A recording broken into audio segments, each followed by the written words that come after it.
గత 10 ఏళ్లుగా సీఎం కేసీఆర్ అవినీతి చేస్తున్న కేంద్ర ప్రభుత్వం స్పందించలేదన్న సీఎం రేవంత్ రెడ్డి కామెంట్స్ కి కౌంటర్ ఇచ్చారు బీజేపీ నేత మురళీధర్ రావు.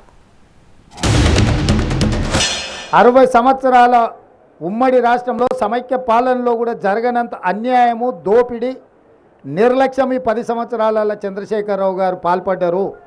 ఆ వివరాలన్నిటిని ప్రజలకు మేము పూర్తిగా వివరించినాం.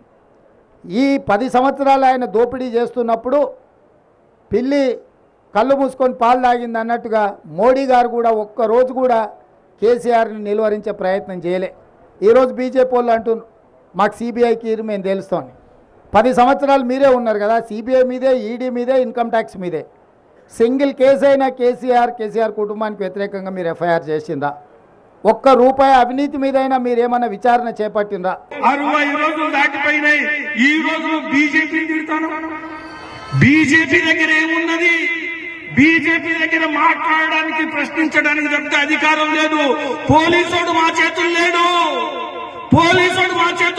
పోలీసుడు మీ చేతులు ఉన్నాడు. కాబట్టి కాళేశ్వరంలో పైసలు తిన్నోని నువ్వు జైల్లో పెట్టకపోతే భారతీయ జనతా పార్టీ నిన్ను అగ్గిలో నిలబెడతాదని ఇక్కడ నేను ఇబ్రాహీంపట్నంలో చెప్తున్నాను.